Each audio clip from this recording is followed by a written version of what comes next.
Keistimewaan kucing dalam Islam.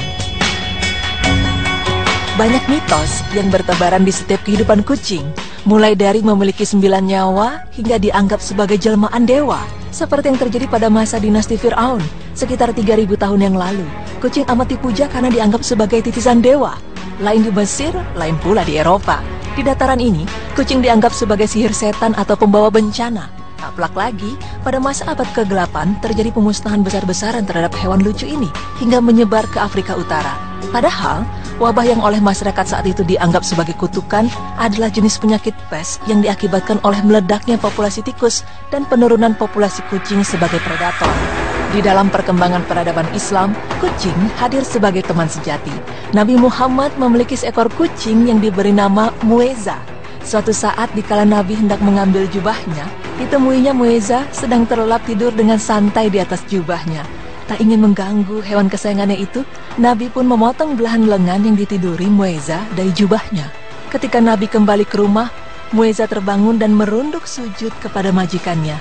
Sebagai balasan, Nabi menyatakan kasih sayangnya dengan mengelus lembut ke badan mungil kucing itu sebanyak 3 kali.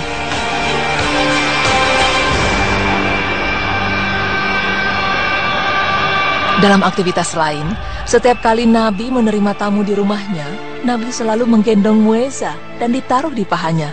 Salah satu sifat Mueza yang Nabi sukai ialah ia selalu mengeong ketika mendengar azan, seolah-olah suaranya terdengar seperti mengikuti lantunan suara azan. Wallahu alam. Kepada para sahabatnya, Nabi berpesan untuk menyayangi kucing peliharaan, layaknya menyayangi keluarga sendiri. Sedangkan hukuman bagi mereka yang menyakiti hewan lucu ini sangatlah serius.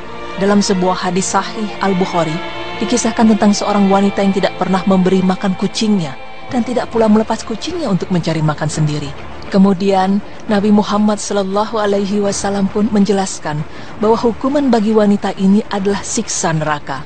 Rasulullah SAW bersabda, seorang wanita dimasukkan ke dalam neraka karena seekor kucing yang dia ikat dan tidak diberikan makan, bahkan tidak diperkenankan makan binatang-binatang kecil yang ada di lantai. Hadis riwayat Bukhari.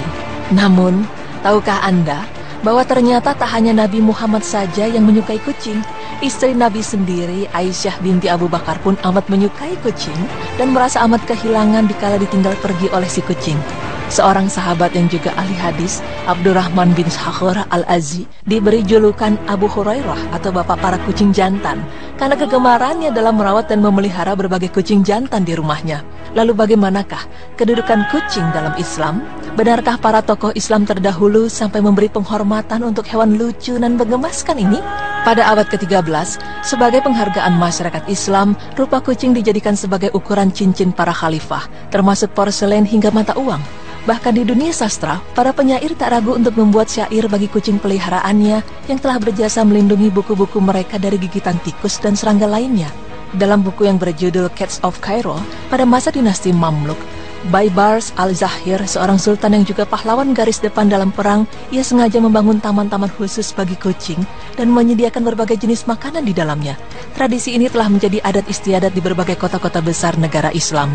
Hingga saat ini, mulai dari Damaskus, Istanbul, hingga Kairo, masih bisa kita jumpai kucing-kucing yang berkeliaran di pojok-pojok masjid tua dengan berbagai macam makanan yang disediakan oleh penduduk setempat. Segitu istimewanya kucing, hingga Rasulullah dan para tokoh Islam terdahulu merawatnya sedemikian rupa. Lalu apakah yang membuat kucing begitu istimewa dalam Islam? Dalam beberapa hadis, Rasulullah SAW menyebutkan bahwa kucing itu tidak najis. Bahkan kita diperbolehkan untuk berwudu menggunakan air bekas minum kucing karena masih dianggap suci. Nabi Muhammad SAW pernah bersabda, kucing itu tidak najis. Ia binatang yang suka berkeliling di rumah atau binatang rumahan. Hadis riwayat At-Tirmizi, An-Nasa'i, Abu Daud, dan Ibnu Majah. Diriwayatkan dari Ali bin Al-Hasan dan Anas yang menceritakan bahwa Nabi Muhammad SAW pergi ke batan suatu daerah di Madinah. Lalu beliau berkata, "Ya Anas, tuangkan air wudhu untukku ke dalam bejana." Lalu Anas menuangkan air. Ketika sudah selesai, Nabi Muhammad menuju bejana.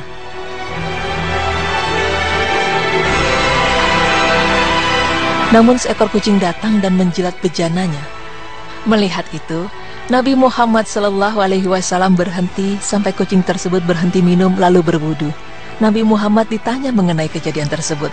Lalu beliau menjawab, "Ya Anas, kucing termasuk perhiasan rumah tangga. Ia tidak dikotori sesuatu, bahkan tidak ada najis." Diriwayatkan pula dari Daud bin Salih At-Tammar dan ibunya yang menerangkan bahwa budaknya memberikan Aisyah semangkuk bubur. Namun ketika ia sampai di rumah Aisyah, ternyata Aisyah sedang sholat. Lalu ia memberikan isyarat untuk menaruhnya. Sayangnya, setelah Aisyah menyelesaikan sholat, ia lupa ada bubur. Lalu datanglah seekor kucing. Kucing itu memakan sedikit bubur tersebut. Ketika Aisyah melihat kejadian tersebut, Aisyah pun membersihkan bagian yang disentuh kucing dan Aisyah lalu memakannya. Lalu, mengapa Rasulullah SAW berani mengatakan bahwa kucing suci dan tidak najis? Bagaimana Nabi Muhammad mengetahui kalau pada badan kucing tidak terdapat najis? Sedangkan pada zaman dulu tidak ada penelitian seperti zaman sekarang. Lalu adakah hasil penelitian masa kini membenarkan apa yang dikatakan oleh Rasulullah SAW? Berikut kami akan paparkan beberapa fakta ilmiah yang dihasilkan oleh para peneliti dalam penelitiannya mengamati kucing.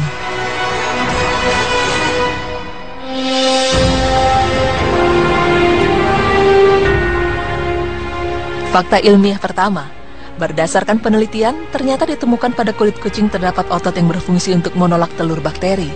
Otot kucing itu juga dapat menyesuaikan dengan sentuhan otot manusia. Permukaan lidah kucing tertutupi oleh berbagai benjolan kecil yang loncing. Benjolan ini bengkok mengerucut seperti kikir atau gergaji, dan bentuk ini ternyata sangat berguna untuk membersihkan kulit. Ketika kucing minum, tidak ada setetes pun cairan yang jatuh dari lidahnya. Sedangkan lidah kucing sendiri merupakan alat pembersih yang paling canggih. Pembukaannya yang kasar bisa membuang bulu-bulu mati dan membersihkan bulu-bulu yang tersisa di badannya. Fakta ilmiah yang kedua, telah dilakukan berbagai penelitian terhadap kucing dengan perbedaan usia, perbedaan posisi kulit, punggung, bagian dalam telapak kaki, pelindung mulut, dan ekor.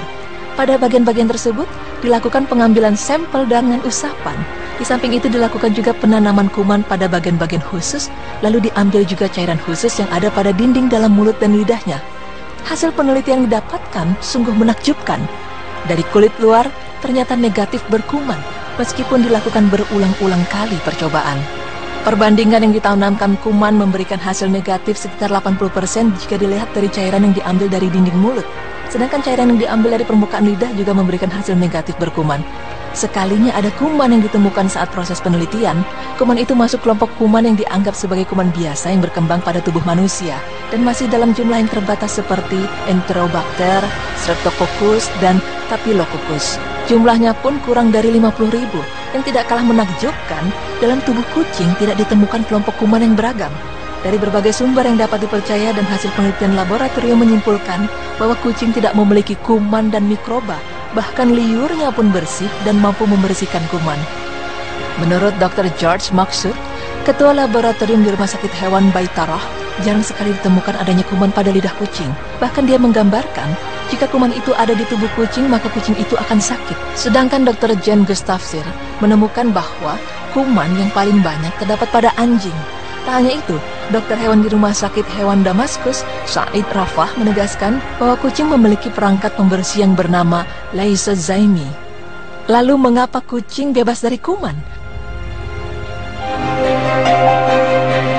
Padahal ia sangat takut kepada air. Pemirsa, kucing memang tidak suka air, karena air merupakan tempat yang sangat subur untuk pertumbuhan bakteri, terlebih pada genangan air seperti lumpur, genangan hujan, dan lain-lain. Tujuannya agar bakteri tidak berpindah kepadanya. Inilah yang menjadi faktor tidak adanya kuman pada tubuh kucing. Sungguh luar biasa, di mana Nabi Muhammad SAW sudah dulu mengetahui bahwa kucing merupakan hewan yang suci sebelum adanya penelitian tersebut. Pemirsa, fakta unik lainnya seputar kucing adalah pada zaman dahulu, kucing dipakai untuk terapi. Dengkuran kucing ternyata baik untuk kesehatan. Selain itu, mengelus kucing juga bisa menurunkan tingkat stres.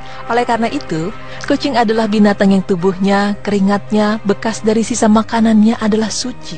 Sedang liurnya bersih dan mampu membersihkan. Hidupnya pun lebih bersih daripada manusia. Mungkin ini pula lah yang menyebabkan mengapa Rasulullah SAW sangat sayang kepada Muezza, kucing peliharaannya, dan membuat kucing begitu istimewa dalam Islam.